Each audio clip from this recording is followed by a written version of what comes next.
Ассалаумағалейкум бауырлар. Бүгін біз объемный әріптерді мультикамға дайындауды үйренеміз. Ал кеттік, сабағымызды бастайық. Corel'ды ашамыз. Мына жерде біз объемный әріптерді көріп жүрсіздер ғой, өздеріңіздер қандай. Мысалы, мен мына бір суреттерді көшіріп алдым. Міне световой әріптер. Міне көлемді, бұл жаңа құрылысы. Міне мынау құралып жатқан сәттері, фотолары. Мынау арт жағынан борды киіліп тұрған кездері. Мынау дайын тұры. Так, осының келесі. Мысалға біз көп қолданатын, мысалы, кафе деп жазайық әріпті. Сөзді заглавныйға келтіріп алайық. Верхний регистр. Шрифт таңдайық. Мынаны таңдай салайық.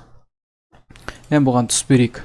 Мысалы, бұл көбінесе қызыл акрил болсын деп айтайық. Арасын ашып қойық. Мен неге ашып жатырмын десеңіздер, мына арасы қазір бізде былай тұр ғой. Міне акрилді осылай бермеу үшін кесіліп қалмайды. Мына жер сынып кетуі мүмкін. Сол үшін әрбір әріпті жеке-жеке қолданған дұрыс болады. Міне 1 2 жеке істедік. Мысалы, шетке қойып қояйық, қызыл түсті болып қалу үшін. Енді бұл әріптің құрылысын көрейік. Міне құрылысқа мән беретін болсақ, құрылыстың бет жағы міне түрлі түсті акрил болмаса оргстекло болады. Ол деген және борты болады. Ені қалыңдығы деп айтады. Ол және задник, артқы жағы диод жабысатын задник болады. Былай шыққанда крышкасы ғой арт жағындағы. Және мына осының барлығын бортты виниловый пленкамен қапталады, яғни жабыстырылады. Егер де қазір деген акрил табылмай қалса, мысалы, болмаса түрлі түсті текстурный печать керек болса, сол кезде ғана мына виниловый пленка жабысады. Қазір неше түрлі однотонный түсті болса, қазір акрилда неше түрлі түстер бар, мына виниловый пленка жабыстырмай қойса да болады. Я болмаса оны керекті түске бой салуға да болады акрилда. Ал кеттік. Өздеріңіз байқағанда бірінші бізде лицевой, яғни беткі жағы, акрил, борт және задник. Былайша айтқанда осы үшеуінен құралатын болады біздің әріптеріміз. Ол үшін біз мысалы лицевой деп жазып қойық. Яғни мен беткі жағы деп жазып қойын. Беткі жағы. Бірден орысшасын жазып кетейін. Лицевая часть деп. Және бізде құрылысы мысалы артқы жағы. Оны біз кавычках задник деп жазып қойын. Және бізде ол борт. Беткі жағы лицевой частьті жасау үшін бізге мына бортты жабыстыру үшін акрилға позировка керек. Оны түсіндіріп өтейін. Ол құрылысы былай болады. Мысалы, мен тез көрсетіп кетейін шетінен қарағанда. Мысалы, мынау акрил болса, және мынау борт болса, мысалы, мен тез сызып көрсете салайын. Мынаны бортты акрилға жабыстыру үшін былай жабыстыруға болмайды. Ол тез ажырап кетеді. Сондықтан беті жылтыр болады ғой.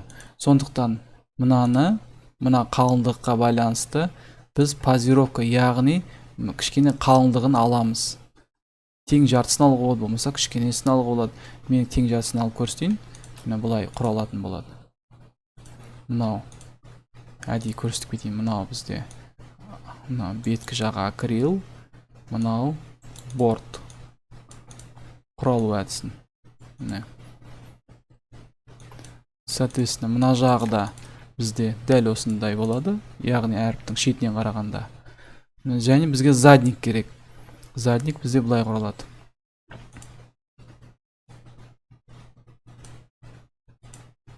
Мысалы, дәл осындай PVK келсе,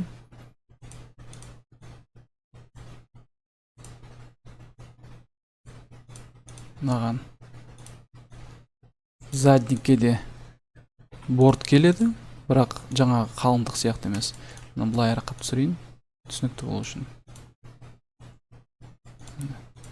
Мынау кішірек қана болады. Ол не үшін задник бортқа керек? Борт задникі не үшін керек? Мен әдейі жеке түспен белгілеп қойын. Мына көрсетіп кетейін. Мыналар бүйтіп киіледі. Содан кейін міне байқағаныңыздар, міне мына жерде шуруп бар, міне мына жерде ұшырып, мына жерде ұшырып. Ол не үшін? Задниктерді бекіту үшін. Мына жерлерде байқағаныңызда біреу, екеу. Қазір көрсетіп кетейін. Ол бұлай болады. Мысалы, мына жерден бұлай шұрып ұстатылады.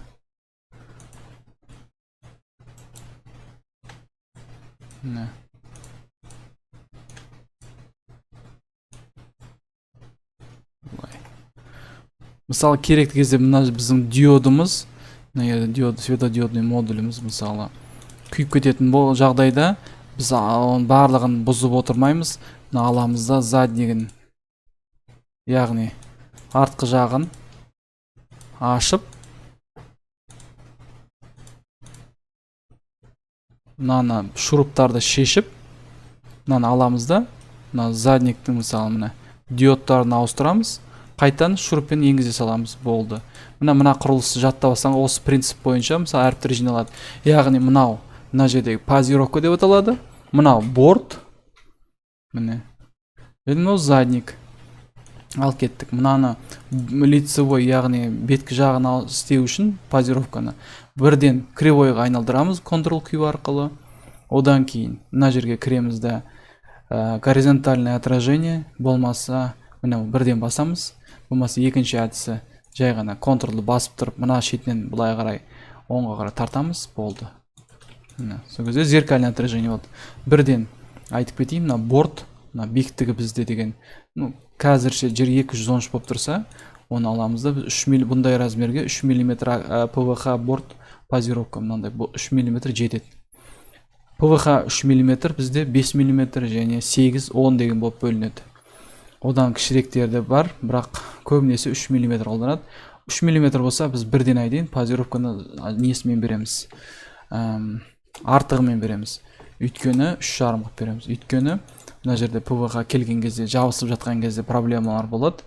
Ол енді сборка жағында құралып жатқан кезінде. Сол кезде мынада шетке әрі бері люфті болмас үшін кішкене артығымен алған дұрыс болады. Өйткені адам неше тұрады болады, бұлай жабыстырып қояды. Болмаса мына бұлай жабыстырған соң, мына жағын біреусі бұлай жабысып қалу керек. Сол кезде сондай сәсілді кезде борт бетіне өйтіп шығып қалмас үшін, бұлай шығып қалмас үшін, бұлай шығып. Ішіне бұлайырақ тұрады, мынау ішіне распейді, мына алады да, өйтіп винилмен қапталып кетеді. Ал кеттік.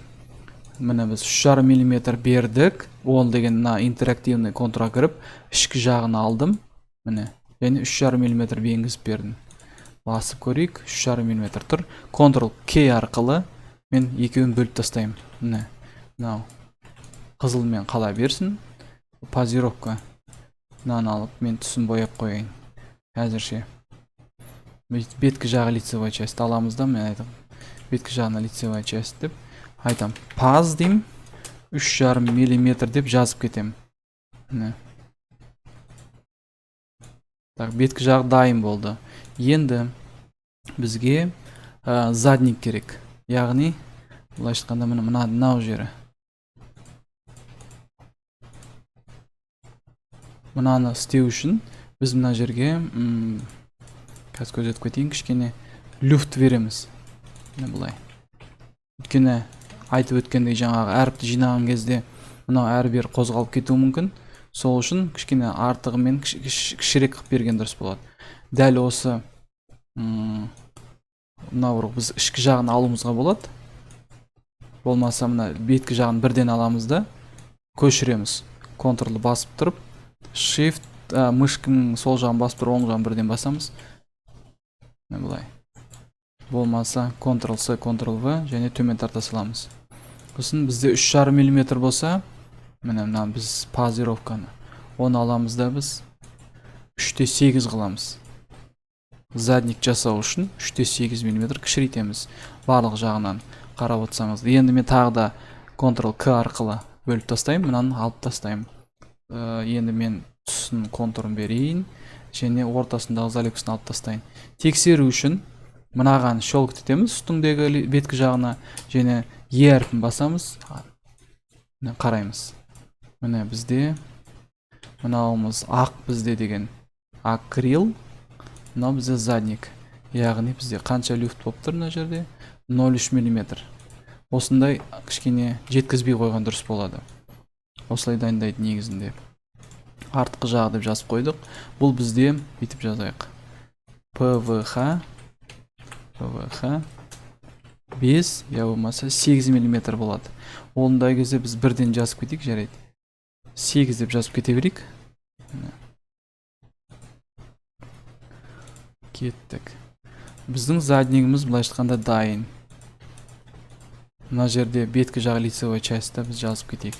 Бұл акрил 5 мм. Бұл жерге 3 мм қолдануға болады. Бұл үлкен әріп емес қой. Мысалы 60 см-ден жоғары қарай әріптерді, болмаса 70 см болып жатса, оны 3 емес 5 мм қалыңдық қолдану керек. Ол мына қалыңдықты айтып отырмын мен. Мына қалыңдықты. Үлкен болған сайын, қалыңдығы материалдың үлкен болған сайын, әріптің биіктігі биік болған сайын, қалыңдығы үлкейе береді. Пропорционально ғой. Келесі мына борт. Бортты біз қалай істейміз? Мысалы біз ПВХ материалының размерін білуіміз керек. Мысалы 1,20-да 2,40. 2,44 қой. 1,22-де 2,44. Таза размері. Осыны аламыз. Бұны мультикамға дайындау үшін біз кескен кезде мысалы мына қалыңдығын білуіміз керек. Осындай әріпке мысалы 80-нен 70-80 мм қалдырмызға болады. Мен қазір мысалы 70 деп жазайын. Мына жерде қалыңдығын. Айтпақшы, мен неге мына ұзындығын алып жатқам жоқ. Бұлайынан алып жатқам жоқ. Өйткені мына бұлай. Осы ПВХ материалының былайша айтқанда свойствосы осы қысқа жағына қарай тез иіледі. Яғни мынандай бар. Доғал жерлері, сүйір жерлеріне жарайды, ол кесіліп кете береді. Доғал жерлеріне келген кезде, полукруглы жеріне келген кезде мына осы қысқа жағы тез иіледі. Егер де ұзыннан жасайтын болсақ, бұлай, ол иілуі қиын болады. Оны көбінесе адамдар алады да фенмен қыздырып отырады, қиналып. Мына осылай сыйсаған дұрыс, қысқа жағымен. Өйткені мынау жалғаға иілген кезде адамдар сборкасы қиналмайды. Кеттік, 70 мм келтірдік. Бұлған бірден, мысалы, мен мына жерде бұл борт 3 мм болғандықтан әрбір жерде арқылы тек қана қатып қалған не жоқ. Мысалы, бұны біз 3 мм-лік диаметр 3 мм-лік фрезамен кеседі. Д 3 мм деп қояйын. Оны енді мультикамщиктің өзіне сұрау керек, бірақ көбінесе осылай дайындаған дұрыс болады. 3 мм болса, біз аламыз да бұған 3-те 1, болмаса 3-те 2 деп, мына расстояниясын енгіземіз. 3-те 2 деп қояйын мен. Запаспен алайын. Енді осы бортты аламыз да, мына жағынан контролды бастырып, мына жағынан тартамыз. Көшіреміз. Shift басып, контролды басып тұрдым да, мен қозғалып кетпешім әрі бері. Мына жаққа енгіздім. Мына тарттым. Мына басынан тарттым да. Shift мышканы басып тұрып, сол жағын, оң жағын басып копировать еттім. Енді осы арқылы осы әдіспен контролдерні баса берем, өзінің арақашықтығын сақтап көшіре береді. Бір листқа өстіп бортын енгізуге болады. Әрине оның барлығын бізге керек емес, мынаның несін білу үшін, қанша кететін білу үшін біз деген мына әрімізге басамыз да, мына жерде properties свойствосына кіреміз. Мына жақта кривой линияға кіреміз, көрсетіп береді. 5,3 былайша айтқанда 6 метр деп запаспен аламыз. 6 метрді мына біздің еніне бөлетін болсақ калькулятормен, 6 бөлеміз 1,20, 5 штук, таза 5 штук кететкен, біз тағы да 6 штук, яғни 6 полоса, 6 кетеді деп есептейміз да, қалғанын өшіріп тастаймыз. Яғни бір листтен алып тастауға болады. Бұлай лист тұра берсін, 6 полоса бізге бортқа ғана кетеді осыған. Осы расчеттау болады. Материал бізде артылып қалды бізде тройкадан. Бұл борт. Бортты бірден жазып кетейік. Жаңа айтып кеткен ПВХ 3 мм кесіп береді. Біздің бортымыз бітті. Заднигіміз бітті. Енді задниктің мынандай борты болады. Ол қанша болу керек деген сұрақ туады. Бұл жерде мысалы біз аламыз да 15-тен, яғни 15 мм-ден 20 мм аралыққа жетеді бізге негізінде. Біз бірден 20 деп ала берейік. Биіктігіне байланысты ғой. Әріп мысалы 100 мм болса, оны 20 қылып ала беруге болады. Одан 20-дан асырудың менің ойымша толкысы жоқ, то есть ешқандай пайдасы жоқ, тек қана материал расход болады. Дәл осы әдіспен бізде көбейте береміз. Қанша кетеді? Мына 6 штук болса, біз 6 штук кетеді деп есептейміз. Кеттік. 1, 2, 3, 4, 5, 6. Міне 6 штук есептедік. Яғни бізде еще запас бар. Жарты материал, бір лист материалдың жартысы да кеткен жоқ. Кеттік. Барлығын енгіздік. Задник бар, екі борт бар бізде. Мына жерде біз мынаны аламыз да. Басқан бізде қалыңдығы басқа, мына 3 мм болса, мынаны 5 мм деп жазайық. Кішкі бортты 5 мм жазып қойық. Мына жерде 8 емес, задникте 8 дедік қой. Мына жерде 5 деп қойсақ та болады. Болмаса 8 деп қойсақ та болады. Ол маңызды емес, бірақ 3 мм болмау керек. Өйткені мына ара қашықта шуруп, яғни жақсы ұсталып тұру үшін, және мына өзара задник қой негізінде. Осы задник арқылы бізде көп нәрсе ұсталынады. Осы задник арқылы біз шурупты стенаға енгіземіз. Мына шурупты аламыз да, мысалы кейбір интерьерный болса, далада болмаса каркасқа бекітетін болсақ, осы мына жаққа келеді. Былайша айтқанда, мына екі шуруп. Задник бізде ең мықты болу керек қой, былайша айтқанда. Задник арқылы біздің лицевой бүткіл әріптің бортымен барлық ұстатылатын болады. Ал кеттік. Енді біз осының бәрін дайындадық. Бізге не керек? Мынаны шетке алып қояйық. Мультикамға дайындаңыз деген кезде мына осы әдіспен дайындалады. Мынаны тағы да шетке алып қояйын. Бізге мынаның барлығы былай бекітте, былай выделять етеміз.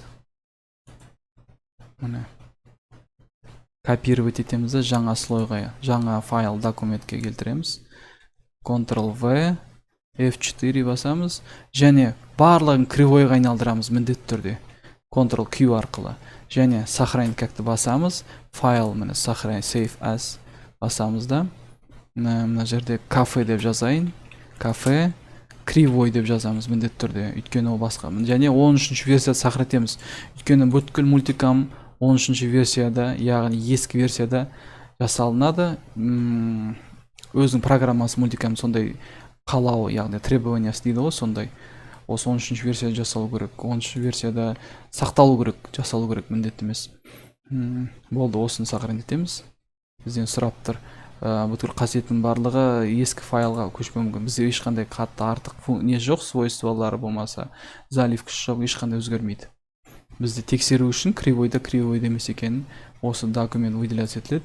Және міне документ properties'ті басамыз. Мына жерге қараймыз. Слои, цвет, графический объекттер, және міне текст, статистика тексті дейді. Бұл жерде ешқандай текстовый документ жоқ деп жазып тұр. Окей. Болды, осымен біз мультикамға объемный әріптерді дайындауды үйрендік. Егер де қосымша сұрақтарыңыз болып жатса, комментарийға жазыңыздар. Ұнап жатса лайк басыңыздар. Осымен сабағымыз бітті. Рахмет.